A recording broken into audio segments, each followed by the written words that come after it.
Бисмиллахир-рахманир-рахим. Ассаламу алейкум ва рахматуллахи ва баракатух. Қадірлі отандастар, қадірлі бауырлар, қасиетті Рамазан айындағы тұтқан оразаларымызды, тілеген ниет тілектерімізді Алла қабыл еткей.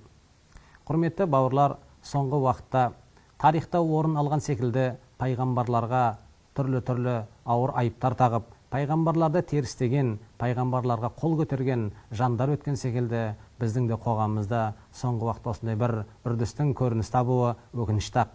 Өкінішке орай өздерін тәңіршіл діні ретінде есептеп отырған кейбір азаматтар біздің дінімізге, пайғамбарымызға, Алламызға, қасиетті Құранымызға тіл тигізуде. Әрине, бұндай жағдаяттар адамзат тарихында қаншама пайғамбарлардың кезінде болған болса, және де бұл заманымызда да көрініс табады, және де алдағы уақыттарда да бұндай заттар бола беретін болады. Өйткені адам болғаннан кейін адамды азғыратын оның нәпсісі мен оның шайтаны бар, және де адам өзінің ақылына салып Аллаға күпіршілік ететіндігін біз жақсы білеміз. Тіптен кейбір жандар өзін Құдай да санағандығын жақсы білеміз. Алла тағала бұндай адасудан сақтасын дейміз.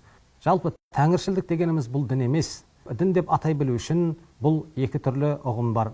Біріншіден, Алла тағала тараптан түскен илахи дін болу керек. Бұл біз білетініміз христиан, ислам және де иудаизм діні дейміз. Екіншісі, адамзаттың өзінің ойлап тапқан діні, бұған біз жасанды дін дейміз.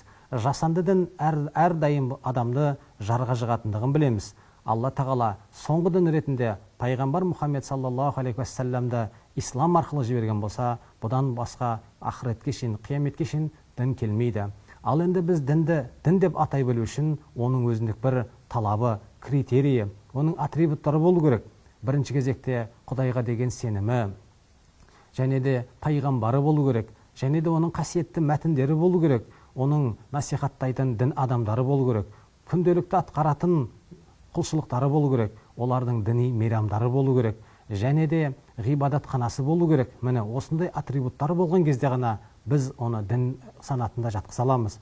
Қайшы жағдайда адамның ойындағы әртүрлі сенім бұл наным ғана болады, бұл жай ғана сенім ғана болады. Бұны біз дін менен шатастыруымызға болмайды.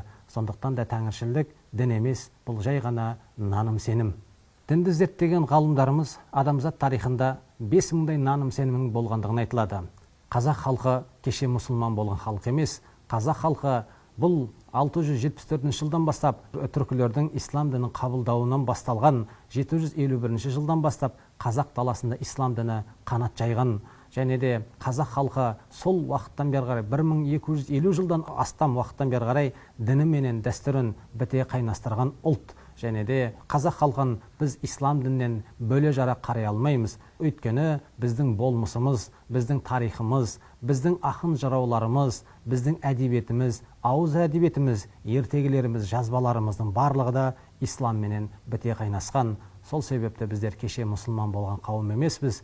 Пайғамбарымыз Мұхаммед саллаллаху алейхи уассалам бұйырғандай, қателеспейтін адам жоқ. Әрбір адам қателік жасайды. Бірақ сол адамдардың ішіндегі ең жақсысы қателігін түзеп Алладан кешірім сұраған дейді.